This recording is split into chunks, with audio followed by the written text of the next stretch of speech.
Hello everyone, welcome back. I'm Pegah. Welcome to Lesson 8. Today, we are taking your JavaScript function skills to the next level with arrow functions. First, we'll explore the basic single-line syntax and see how implicit returns can instantly clean up your code.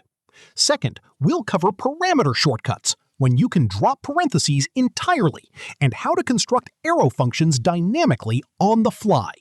Finally, we'll tackle multiline arrow functions and reveal the single biggest trap developers run into when using curly braces.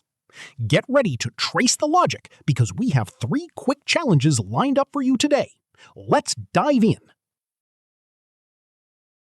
Up until now, we've created functions using declarations and function expressions.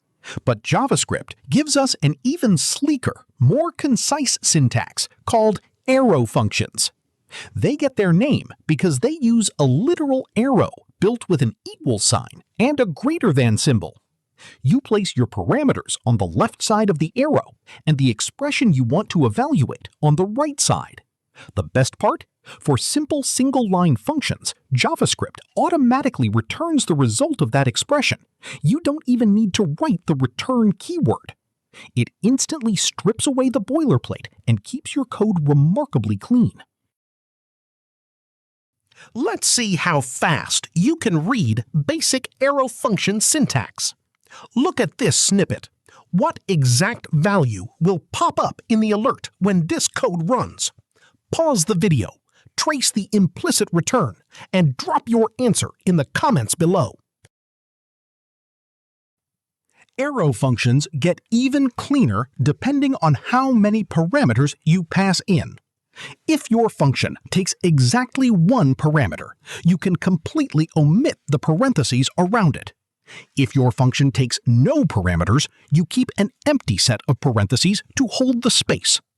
Just like function expressions, arrow functions can also be created dynamically inside an expression, like using a ternary operator to decide which function to create on the fly. Let's test your understanding of parameter formatting and dynamic arrow functions. Check out this code carefully. Trace the logic through is/even and the ternary evaluation.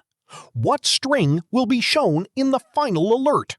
Pause the video, trace it step by step, and post your prediction down below. So far, we've seen arrow functions that fit neatly on one line. But what happens when your function needs multiple statements or complex calculations? When you need a multi-line body, you wrap your code in curly braces, just like a standard function block. But here is the critical rule to remember. Opening curly braces turns off the automatic return. Once you use curly braces, JavaScript expects a full function body, so you must write an explicit return statement if you want to send a value back. If you forget the return keyword inside curly braces, your function will run, but it will return undefined by default.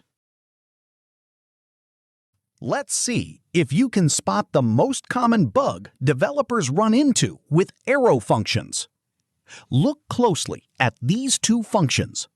What value will the first alert show? And what value will the second alert show? Pause the video, check those braces, and drop your answer in the comments below. Fantastic work today! You've officially mastered the core syntax and scope behavior of arrow functions in JavaScript. Don't forget to leave your predictions for all 3 challenges down in the comments. The implicit return output in Challenge 1, the ternary evaluation result in Challenge 2, and that classic curly brace trap in Challenge 3. If this video helped you write cleaner, more modern JavaScript, make sure to hit that like button, subscribe, and turn on notifications so you don't miss Lesson 9.